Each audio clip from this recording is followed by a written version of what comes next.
Hello friends, social science study centre में आपका स्वागत है। आज की वीडियो में हम बात करेंगे 8th क्लास की हिस्ट्री चैप्टर 5 जब जनता बगावत करती है 1857 और उसके बाद। इसके पहले हम 8th क्लास के सारे चैप्टर के वीडियो मैं डाल चुकी हूँ चैनल पे। 6 और 7 के वीडियो चैनल पे डाल चुकी हूँ और ज्योग्राफी के सारे 6 to 8 के सारे वीडियो चैनल पे पड़े हुए हैं, तो आप उसे देख सकते हैं। ठीक है, और साथ के साथ मैं प्रीवियस ईयर के क्वेश्चन पेपर भी डाल रही हूँ, तो आप उसे भी जरूर देखते रहें ताकि आपको क्वेश्चन का पैटर्न पता हो और किस तरीके से हमें क्वेश्चन सॉल्व करना है वो भी आपको पता चलता रहे। ओके, तो चलिए आज हम देखेंगे 8th क्लास की हिस्ट्री चैप्टर 5 जब जनता बगावत करती है 1857 और उसके बाद। इसके पहले हम देख चुके हैं कि अंग्रेज किस तरह से हिंदुस्तान आए थे, इंडिया आए थे, वो व्यापार करने के लिए आए थे। उसके बाद सबसे पहले उन्होंने बंगाल पे अपना आधिपत्य स्थापित किया। बंगाल के बाद धीरे धीरे बहुत सारी उनकी जो मतलब की नीतियां थी, हड़प की नीति, बहुत सारी नीतियां थी जिस नीतियों के कारण पूरे भारत पर धीरे धीरे उनका आधिपत्य स्थापित हो गया। कुछ राजा उनके साथ उनके डर से मिल गए, कुछ अपने स्वार्थ के कारण उससे अंग्रेजों के साथ मिल गए, और इस कारण क्या हुआ कि पूरे भारत पर उनका आधिपत्य हो गया। लेकिन जब उनका आधिपत्य होने लगा तो फिर अंग्रेजों का मतलब कि जो उनकी क्रूरता थी वो दिखने लगी कि किस तरह वो अफीम की खेती के लिए, नील की खेती के लिए लोगों को टॉर्चर करने लगे। और लास्ट चैप्टर के का वीडियो मैंने डाला था, उसमें आप देखा होगा आप लोगों ने कि आदिवासियों के साथ किस तरह उसने दुर्व्यवहार किया था, कि आदिवासियों को जो पुरानी और विस्तृत परंपरा थी उसे कैसे वो खत्म कर रहे थे, और आदिवासियों के उसी के जो जंगल होता था उससे किस तरह से बाहर निकाल दिया गया था। और अब हम देखेंगे कि जनता उनके अत्याचारों से त्रस्त होके, परेशान होके कैसे 1857 का विद्रोह करती है। 1857 का विद्रोह बहुत ही महत्वपूर्ण विद्रोह है, क्योंकि 1857 के विद्रोह को 3 नाम से हम जानते हैं। एक तो 1857 का विद्रोह, दूसरा सैनिक विद्रोह या प्रथम स्वतंत्रता संग्राम भी कहते हैं। अब ये चीज मैं क्लियर कर देती हूँ कि सैनिक विद्रोह तो इसलिए कहते हैं क्योंकि सैनिकों के द्वारा वो विद्रोह स्टार्ट हुआ था। ठीक है, मेरठ से वो विद्रोह स्टार्ट हुआ था। क्वेश्चन आपका ये भी आता है कि 1857 के विद्रोह का केंद्र कहाँ था।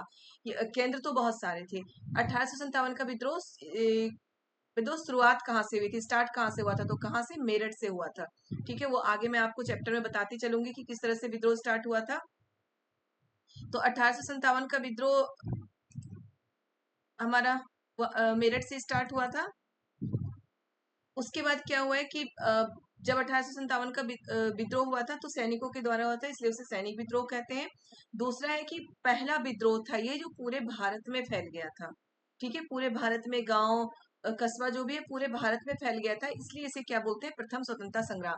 इसके पहले भी बहुत सारे स्वतंत्रता के लिए बहुत सारे विद्रोह होते रहे थे, लेकिन वो पूरे भारत में नहीं, एक छोटे से क्षेत्र में होता था, फिर उस विद्रोह को वहीं पर दबा दिया जाता था।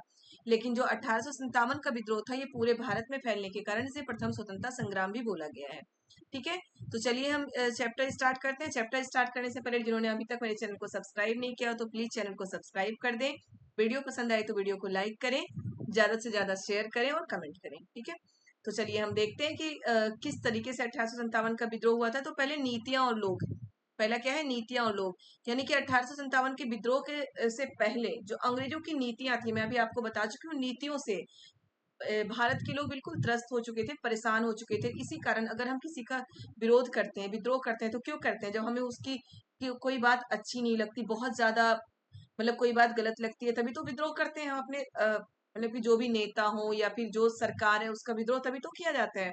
तो यहाँ पे भी यही था कि जो अंग्रेजों की नीतियां थी बहुत ही क्रूर नीति थी उनकी, अत्याचारी थे बहुत, वो भारतीयों से बिल्कुल वो फायदा सिर्फ देखना चाहते थे, इसलिए विद्रोह धीरे धीरे विद्रोह बहुत ज्यादा फैल गया था।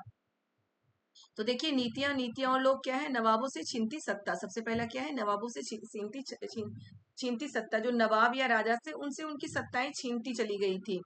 अंग्रेज क्या चाह रहे थे, जो मुगलों का शासन था वो पूरी तरह से वो समाप्त करना चाहते थे, कि कहीं भी मुगलों का शासन ना रहे, उनसे वो सत्ता छीन लेना चाहते थे। और जो भारतीय अ, राजा थे उनसे भी उनकी सत्ता वो वसूल लेते थे, मतलब कि उनकी सत्ता वो छीन लेना चाहते थे। इसके लिए उन्होंने बहुत सारी नीतियां अपनाई थी, जैसे कि सहायक संधि, हड़प की नीति, बहुत सारी ऐसी नीतियां थी जिसके तहत क्या होता था कि वो सबकी सत्ता उनसे वो छीनते चले जा रहे थे। देखिए, अवध की रियासत अंग्रेजों के कब्जे में जाने वाली आखिरी रियासतों में एक थी, जो अवध है।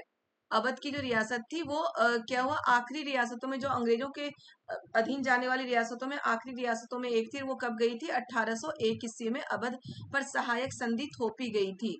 सहायक संधि कब थोपी गई थी अवध पर, 1801 में। तो यहाँ से ये क्वेश्चन बन सकता है कि सहायक संधि के तहत आखिरी कौन सी रियासत थी जो अंग्रेजों के अधीन हुई थी, तो वो है अवध। और दूसरा क्वेश्चन, अवध पर सहायक संधि कब थोपी गई थी, 1801 ईस्वी में थोपी गई थी सहायक संधि। सहायक संधि होता क्या था, सहायक संधि में क्या होता था कि अंग्रेज जो भारतीय राजा थे, जो भारतीय रियासत थी, उन्हें ये बोलते थे कि आप अपने मतलब कि एरिया में शासन सही तरीके से नहीं कर पा रहे, तो मैं आपकी सहायता करूंगा।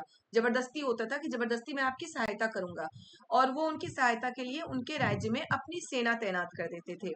उस सेना को क्या होता था कि जो रियासतों के राजा होते थे वो उन सेना को फिर ये सैलरी देते थे।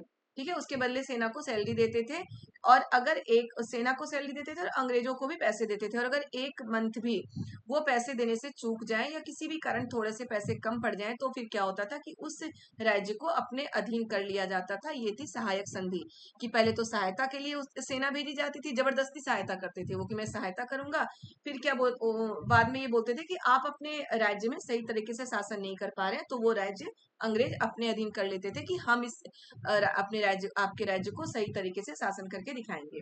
ठीक है, तो अवध में 1801 ईस्वी में अवध पर सहायक संधि थोपी गई, और 1856 में अंग्रेजों ने उसे अपने कब्जे में ले लिया। गवर्नर जनरल डलहौजी ने ऐलान कर दिया कि रियासत का शासन ठीक नहीं चलाया जा रहा है, इसलिए शासन को दुरुस्त करने के लिए ब्रिटिश प्रभुत्व जरूरी है। यहाँ से क्या क्या क्वेश्चन बनते हैं फिर से बता रही हूँ कि अंग्रेजों सहायक संधि के तहत अंग्रेजों के अधीन जाने वाला आखिरी रियासत कौन सा था, अवध।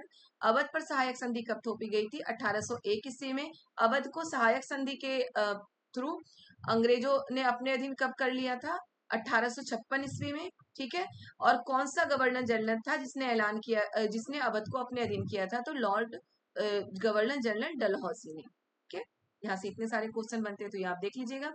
अब है 1856 में गवर्नर जनरल कैनिंग ने फैसला किया कि बहादुर शाह जफर आखिरी मुगल बादशाह होंगे। ठीक है, उनकी मृत्यु के बाद उनके किसी भी वंशज को बादशाह नहीं माना जाएगा, उन्हें केवल राजकुमारों की मान्यता दी जाएगी। तो ये क्वेश्चन आता है कि आखिरी मुगल बादशाह कौन थे, तो बहादुर शाह जफर। ये फैसला किसने किया था कि बहादुर शाह जफर आखिरी मुगल बादशाह होंगे, उसके बाद उनके किसी भी वंशज को बादशाह की उपाधि नहीं दी जाएगी। तो किसने किया था, गवर्नर जनरल कैनिंग ने। याद रखिएगा कब किया था, 1856 ईस्वी में, 1857 के विद्रोह के एक साल पहले। क्लियर है। अब है किसान और सिपाही।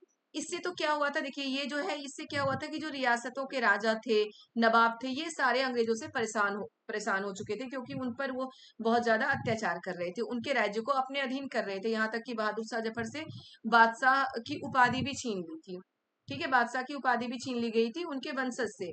अब है किसान और सिपाही। किसान क्यों परेशान थे, किसान तो गांव में किसान और जमींदार भारी भरकम लगान और कर वसूली के सख्त तौर तरीकों से परेशान थे। अभी मैं आपको ये बता रही हूँ कि 1857 के विद्रोह के कारण क्या क्या है। ठीक है, ये आ सकता है आपका कि 1857 के विद्रोह के उसमें से कई बार आता है ना, इसमें से कौन सा कारण नहीं है 1857 के विद्रोह के, इसलिए आपको सारे कारण पढ़ने हैं, देखने हैं एक बार। कहीं से मैंने बोला था कुछ भी हमें पूछ लिया जाता है, और जो मैं आपको पढ़ा रही हूँ सिर्फ सीटेट के लिए नहीं, आगे के लिए भी आपको पढ़ना है, आगे के लिए भी आपको हेल्पफुल होगा, इसलिए मैं थोड़ा सा एक एक चीज अच्छे से समझा के बता रही हूँ। देखिए क्या है, सिपाही और किसान और सिपाही, अभी तो बादशाह और जो क्या है, नवाब उनसे परेशान थे। अब क्या है, किसान और सिपाही। किसान क्यों परेशान थे, भारी भरकम कर वसूली से परेशान थे, लगान वसूली से परेशान थे, नील की खेती से परेशान थे, अफीम की खेती से परेशान थे, जबरदस्ती उनसे नील की खेती करवाई जाती थी, जबरदस्ती अफीम की खेती कराई जाती थी। अब एक कंपनी के तहत काम करने वाले भारतीय सिपाहियों के असंतोष की अपनी वजह थी। किसान तो लगान से के कारण परेशान थे, अब भारतीय सिपाही क्यों परेशान थे, उनका क्या होता था, वो अपने वेतन भत्तों और सेवा शर्तों के कारण परेशान थे। वेतन उन्हें कम दिया जाता था, जो यूरोपीय सिपाही थे उन्हें वेतन ज्यादा दिया जाता था, और भारतीय सिपाहियों को वेतन कम दिया जाता था। सेवा शर्तें भी क्या थी कि उन्हें विदेश भी जाना पड़ेगा, और उस समय एक मान्यता थी कि अगर हम समुद्र पार जाते हैं तो हमारा धर्म, अगर मतलब समुद्र के जरिए हम किसी दूसरे देश में जाते हैं तो हमारा धर्म धर्म भ्रष्ट हो सकता है। अगर हम जमीन के थ्रू जाएंगे तो कुछ नहीं, लेकिन समुद्र से जाएंगे तो हमारा धर्म भ्रष्ट हो जाएगा। क्या आप जानते हैं कि उस समय में बहुत सारे लोग समुद्र पार नहीं जाना चाहते थे? अभी मैंने बताया था, उन्हें लगता था कि समुद्र यात्रा से उनका धर्म और जाति भ्रष्ट हो जाएगा। ठीक है, समुद्र यात्रा से जाति और धर्म भ्रष्ट हो जाएगा, इसलिए समुद्र पार वो नहीं जाना चाहते थे और उन सिपाहियों से जबरन उन्हें समुद्र पार भेजा जाता था। 1824 में सिपाहियों को कंपनी की ओर से लड़ने के लिए समुद्र के रास्ते बर्मा जाने का आदेश मिला, तो बर्मा जाने का आदेश मिला तो उन्होंने इस हुक्म को मानने से इनकार कर दिया। उन्हें जमीन के रास्ते जाने से कोई इतराज नहीं था। अब ये क्वेश्चन आ सकता है कि जब 1824 में सिपाहियों को बर्मा जाने का आदेश मिला था तो उन्होंने क्यों इनकार कर दिया था? तो क्यों इनकार कर दिया था? क्योंकि उन्हें समुद्र के रास्ते ले जाया जा रहा था और लोगों में ये मान्यता थी कि अगर वो समुद्र पार करते हैं, समुद्र से यात्रा करते हैं, तो उनका जाति और धर्म भ्रष्ट हो जाता है। ठीक है, तो ये लोगों की एक मान्यता थी, इसलिए सिपाही मतलब कि सिपाहियों में बहुत ज्यादा असंतोष था अंग्रेजों के खिलाफ। अब है 1856 में कंपनी को एक नया कानून बनाना पड़ा। इस कानून में साफ कहा गया कि अगर कोई व्यक्ति कंपनी की सेना में नौकरी करेगा तो जरूरत पड़ने पर उसे समुद्र पार जाना पड़ेगा। अब क्या हो गया कि यूरोपियों ने एक कानून बना दी, अंग्रेजों ने, कि अगर कोई व्यक्ति नौकरी कर रहा है सेना में तो उन्हें समुद्र पार जाना ही पड़ेगा, वो मना नहीं कर सकते। तो ये सारे सिपाहियों के विद्रोह के सिपाहियों के असंतोष के और किसानों के असंतोष के कारण थे। अब है सुधारों की प्रक्रिया।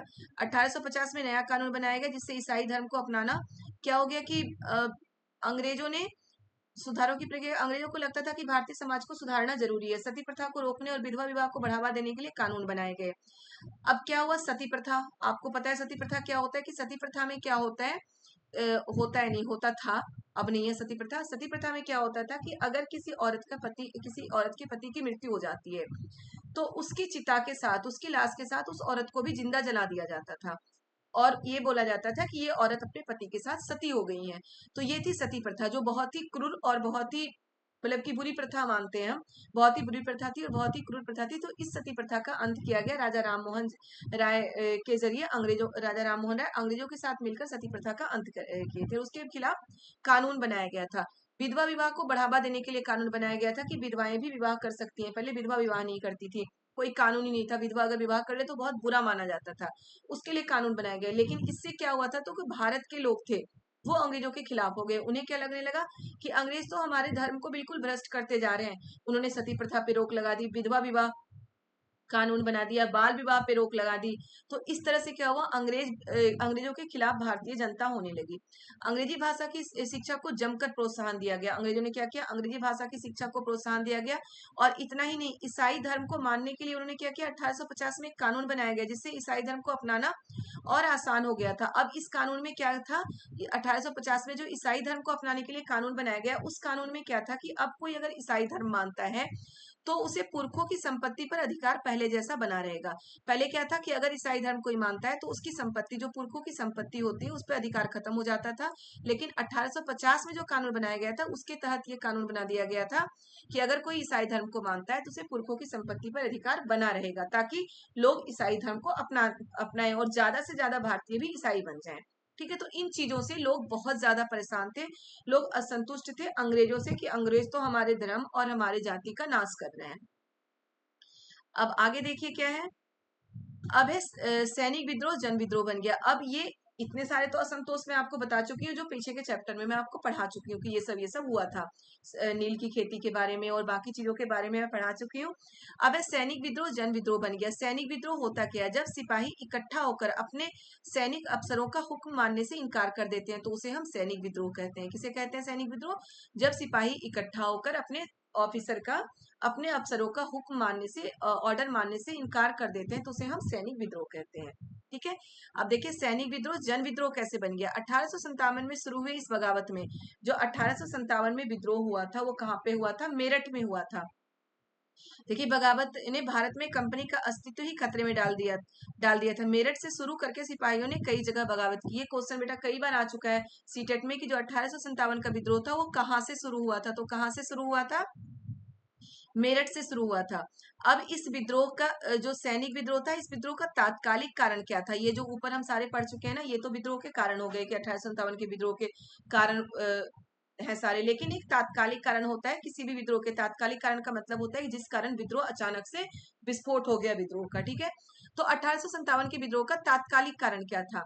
तो उस समय क्या हुआ था 1857 के विद्रोह में, देखिए नीचे दिया गया होगा, हाँ, मेरठ में से दिल्ली तक मंगल पांडे बैरकपुर अफसरों 8 अप्रैल 1857 को युवा सिपाही मंगल पांडे को बैरकपुर में अपने अफसरों पर हमला करने के आरोप में फांसी पर लटका दिया गया। चंद दिन बाद मेरठ में तैनात हुए सिपाहियों ने नए कारतूसों के साथ फौजी अभ्यास करने से इनकार कर दिया। सिपाहियों को लगता था कि उन कारतूसों पर गाय और सुअर की चर्बी का लेप चढ़ा हुआ है।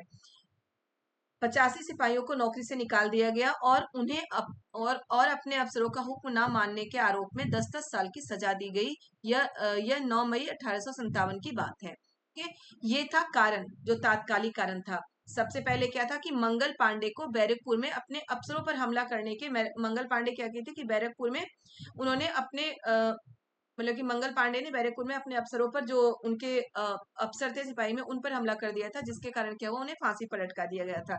इससे सिपाही बहुत ज्यादा असंतुष्ट थे, क्योंकि उनके सिपाही भाई को ही फांसी की सजा दे दी गई थी। और दूसरा क्या था कि सिपाहियों में ये अफवाह फैल गई थी कि जो कारतूस उन्हें चलाने के लिए दिया जा रहा है उसपे सुअर और गाय की चमड़ी लगी हुई है। तो सुअर और गाय की चमड़ी के कारण हिंदू और मुस्लिम दोनों ही असंतुष्ट हो गए कि ये तो हमारे धर्म को बिल्कुल भ्रष्ट करना चाह रहे हैं, हमारे धर्म के खिलाफ है, तो हम ये नहीं चलाएंगे, हम इन कारतूसों का इस्तेमाल नहीं करेंगे। और इस कारण क्या हुआ कि 85 सिपाहियों, इन लोगों ने मतलब कि वो कारतूस चलाने से इनकार कर दिया और वो विद्रोह करने लगे। तो उस कारण क्या हुआ, 85 सिपाहियों 85 सिपाहियों को नौकरी से निकाल दिया गया और अपने अफसरों के हुक्म न मारने के कारण जो बाकी सिपाही थे ना, 10-10 साल की सजा दी गई। यह कब की बात है, 9 मई 1857 की बात है। 10-10 साल की सिपाहियों को सजा दी गई थी और इसी कारण विद्रोह बहुत ज्यादा भड़क गया। और क्या हुआ, मेरठ के कुछ सिपाहियों की एक टोली 10 मई की रात को घोड़ों पर सवार हो, देखिए 9 मई की रात में उन्हें सजा दी गई, अब 10 मई की रात को जो सिपाहियों को सजा दी गई थी वो तो चले गए जेल में, जो बचे हुए थे वो क्या किए, मेरठ के कुछ सिपाहियों की एक टोली 10 मई की रात को घोड़ों पर सवार होकर मुंह अंधेरे ही दिल्ली पहुंच गई। और दिल्ली पहुंच के उन्होंने क्या किया कि लाल किले के पास वो क्या किए थे, आके खड़े हो गए। क्यों? बहादुर शाह जफर को विद्रोह का नेता बनाने के लिए, क्योंकि उनका मानना था कि अंग्रेजों के आने के पहले पूरे भारत पर मुगलों का शासन था, तो मुगल ही बहादुर शाह जफर भी एक मुगल बादशाह है, तो इनकी बात पूरे भारत के लोग मानेंगे, तो हम विद्रोह का नेता बहादुर शाह जफर को ही बनाएंगे।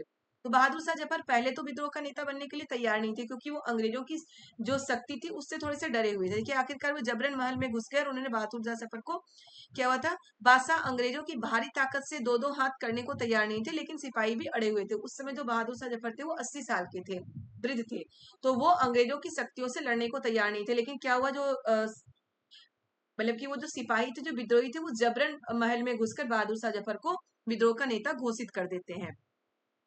और बहादुर शाह जफर को याद रखिएगा, 1857 के विद्रोह का नेता कौन था, जो प्रमुख नेता था, ये क्वेश्चन भी आ सकता है। तो कौन थे? बहादुर शाह जफर। और बहादुर शाह जफर ही अंतिम मुगल बादशाह भी थे। अंतिम मुगल बादशाह किसने घोषित किया था? कैनिंग ने, कि बहादुर शाह जफर के बाद किसी को भी बादशाह की उपाधि नहीं दी जाएगी। याद रखिएगा, पीछे में पढ़ा चुकी हूँ आपको। ठीक है, बूढ़े बादशाह को सिपाही की यह मांग माननी पड़ी। मैं जो भी बेटा पॉइंट बताती जा रही हूँ, प्लीज आप नोट करते जाइएगा, रटने की जरूरत नहीं है, समझ के याद करिए, नोट करते जाइए। किस तरह मेरठ में विद्रोह हुआ, मेरठ से विद्रोह किस तरह वो विद्रोही थे, कब कब क्या हुआ था, फिर वो दिल्ली कैसे आए। 9 तारीख को विद्रोहियों को सजा दी गई और 10 तारीख को जो बचे हुए थे वो सारे दिल्ली पहुंच गए। और दिल्ली पहुंच के बहादुर शाह जफर को जबरन उन्होंने विद्रोह का नेता बना दिया। ठीक है, तो विद्रोह का नेता कौन था? बहादुर शाह जफर। और जो उनका मानना था कि वो मुगल बादशाह है, अंग्रेजों से पहले मुगलों का शासन था भारत में, इसलिए उनकी बात मानी जाएगी। और सही बात भी है, बहादुर शाह जफर ने एक लेटर लिखा रियासतों को, और वो सभी उस विद्रोह में शामिल हो गए। जितने रियासतों को उनका खत मिला था वो सभी विद्रोह में शामिल हो गए। अब देखिए यहाँ पे एक शब्द है फिरंगी। फिरंगी किसे बोला गया? तो अंग्रेजों को, विदेशी को फिरंगी बोला गया था। इस शब्द में अपमान का भाव था। फिरंगी वही यूरोपियनों को बोला जा रहा था, विदेशियों को। और इस शब्द में क्या होता था? अपमान का भाव होता था, कि उन्हें अपमान की दृष्टि से देख के हम फिरंगी बोला जाता था। अब देखिए क्या है, बगावत फैलने लगी। अब बगावत धीरे धीरे फैलने लगी थी। अब इसमें जो आपको याद करना है, जो पॉइंट याद करना है, वही मैं बताऊंगी, ज्यादा हमें याद पढ़ने की जरूरत नहीं है। स्वर्गीय पेशवा बाजीराव के दत्तक पुत्र नाना साहब कानपुर के पास रहते थे। अब ये आता है कि कानपुर में, ये मिलान करने वाला कई बार ये क्वेश्चन आ चुका है कि 1857 के विद्रोह के का जो केंद्र और उसके नेता कौन है, तो मिलान करने वाला आ चुका है। तो अब बिल्कुल ये केंद्र और नेता कानपुर से कौन थे? नाना साहब। सामने आप लिखेंगे कानपुर, फिर नाना साहब। उन्होंने सेना इकट्ठा की और ब्रिटिश सैनिकों को शहर से खदेड़ दिया, तो बिल्कुल आप लिखेंगे कानपुर, नाना साहब। लखनऊ की गद्दी से हटा दिए गए नवाब वाजिद अली शाह। लखनऊ में कौन थे? वाजिद अली शाह के बेटे बिरजिस कद्र को नया नवाब घोषित कर दिया गया। लखनऊ में जो लखनऊ की गद्दी से कौन थे? लखनऊ में मतलब नेता कौन थे? वाजिद अली शाह। याद रखिएगा, बिल्कुल आपको सही से याद रखना है। झांसी में झांसी की कौन थी? लक्ष्मीबाई, रानी लक्ष्मीबाई। ये भी कानपुर में नाना साहब, लखनऊ में वाजिद अली शाह, झांसी में रानी लक्ष्मीबाई। पॉइंट लिखते जाइए जो मैं आपको बताती जा रही हूँ। कानपुर में नाना साहब, लखनऊ में वाजिद अली शाह, झांसी में रानी लक्ष्मीबाई। मध्य प्रदेश के मांडवा क्षेत्र, राजगढ़ की राजी अवंतीबाई। ठीक है, मध्य प्रदेश में कौन थी? जो मांडवा क्षेत्र में राजगढ़ की राजी अवंतीबाई। फैजाबाद में मौलवी अहमदुल्ला। जो पॉइंट मैं आपको बता रही हूँ प्लीज नोट कर लीजिएगा, सुन के नोट करिए, क्योंकि ये मिलान करने वाला कई बार आ चुका है, ये क्वेश्चन आता रहता है। और अगर मिलान करने का नहीं आया तो कोई एक आ जाएगा ना, कि कानपुर में मान लीजिए याद है कि फैजाबाद में इनमें से कौन सा नेता है जो फैजाबाद में 1857 के विद्रोह के नेता थे। तो फैजाबाद में कौन थे? मौलवी अहमदुल्ला शाह। ठीक है, बरेली के सिपाही सख्त खान थे, बख्त खान, सॉरी, बरेली के सिपाही बख्त खान। बरेली में कौन थे? सिपाही बख्त खान थे बरेली में, विद्रोह के नेता। बिहार में कौन थे? कुंवर सिंह। याद रखिएगा, बिहार में कुंवर सिंह थे। तो ये सारा मिलान करने वाला कई बार सीटेट के में आ चुका है। मैं बार बार आपको बोलती हूँ, सीटेट ही नहीं, बाकी भी आप कंपटीशन की एग्जाम की तैयारी करेंगे उसमें भी ये सब आता है, इसलिए नोट्स बनाने के लिए बोल रही हूँ कि आपके फ्यूचर के लिए नोट्स तैयार हो जाएगा। अब एक कंपनी का पलटवार, ये तो चलो विद्रोह हो गया। विद्रोह कहाँ पे किस तरह से हुआ, किसके क्या नेता बने, विद्रोह का कारण मैं आपको बता चुकी हूँ कि किस तरह से विद्रोह का कारण पहले से पनपता आया था। तात्कालिक कारण क्या था, विद्रोह किस तरह से हुआ, कहाँ से फैला, विद्रोह के नेता किसे बनाया गया, ये सारी चीजें आपको नोट करना है। कौन से क्षेत्र में विद्रोह का नेता कौन सा था, कौन थे। अब है कंपनी का पलटवार, यानी कि जब विद्रोह हुआ था तो कंपनी ने क्या किया। कंपनी तो विद्रोह को दबा ही देती है 1-2 साल में, लेकिन उसका पलटवार क्या हुआ था।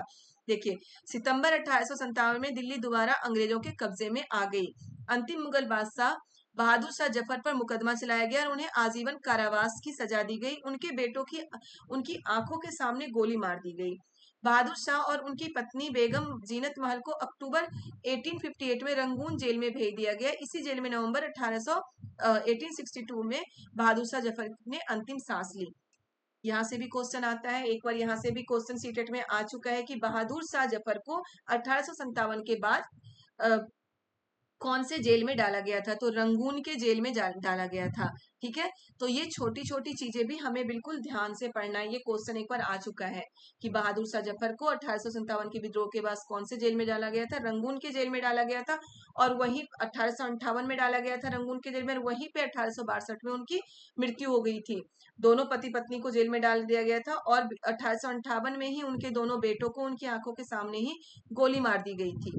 ठीक है, आगे क्या है देखिए, विद्रोह के बाद के साल। अब इससे भी क्वेश्चन आता है, मैं जो आपका वो प्रीवियस ईयर के क्वेश्चन करवा चुकी हूँ उसमें आप चेक कर सकते हैं जाके। इससे क्वेश्चन आया हुआ है कि 1800 विद्रोह के बाद के साल की अंग्रेजों ने क्या क्या अपनी नीतियों में क्या क्या परिवर्तन किए। तो उसमें यही था कि ये कौन सा परिवर्तन है जो अंग्रेजों ने नहीं किए थे, उसमें नहीं शब्द का था। तो हमें ये सारी नीतियां, इसमें पॉइंट्स हैं, कुछ 6 पॉइंट्स है, तो ये 6 पॉइंट्स हमें अच्छे से समझ लेना है। पहला परिवर्तन क्या था, ब्रिटिश संसद ने 1858 में एक नया कानून पारित किया और ईस्ट इंडिया कंपनी के सारे अधिकार ब्रिटिश साम्राज्य के हाथ में सौंप दिए, ताकि भारतीय मामलों को ज्यादा बेहतर तरीके से संभाला जा सके। अब क्या हुआ कि 1857 के बाद 1858 में जो ब्रिटिश ईस्ट इंडिया कंपनी के अधिकार थे वो किसे, ब्रिटेन की रानी एलिजाबेथ के हाथों में डाल दिया गया, ब्रिटिश साम्राज्य के हाथों में सौंप दिया गया था ईस्ट इंडिया कंपनी के सारे अधिकार। ठीक है, पहला तो ये था। भारत के गवर्नर जनरल को वाइसराय का ओहदा दिया गया। ठीक है, दूसरा पॉइंट इसी में है। पहला पॉइंट ये है कि 1857 के विद्रोह के बाद क्या उनकी नीतियों में परिवर्तन आया, तो ईस्ट इंडिया कंपनी से भारत का शासन लेकर, मतलब अधिकार लेकर कंपनी के सारे अधिकार ब्रिटिश साम्राज्य के हाथों में सौंप दिया गया, जो ब्रिटेन की रानी एलिजाबेथ थी उनके हाथों में। दूसरा क्या था, भारत के गवर्नर जनरल को वायसराय का ओहदा दिया गया। भारत के जो गवर्नर जनरल थे उसे किस चीज का ओहदा दिया गया, वायसराय का ओहदा दिया गया। तो ये क्वेश्चन भी आ सकता है कि भारत के गवर्नर जनरल को वायसराय का ओहदा कब दिया गया, तो 1858 में, 1857 के विद्रोह के 1 साल के बाद। 2 पॉइंट याद कर लेना है, अच्छे से समझ लेना है। दूसरा, देश के सभी शासकों को भरोसा दिया गया कि भविष्य में कभी भी उनके भू क्षेत्र पर कब्जा नहीं किया जाएगा। अब अंग्रेजों को समझ में आ गया कि इनके क्षेत्र को हम जबरदस्ती हड़प रहे थे, इसलिए ये बगावत हुई है। तो उन्हें ये भरोसा दिया गया कि उनके भू क्षेत्र पर कभी भी कब्जा नहीं किया जाएगा। उन्हें अपनी रियासत अपने वंशजों तक, यहाँ तक कि दत्तक पुत्रों को भी सौंपने की छूट दी जाएगी।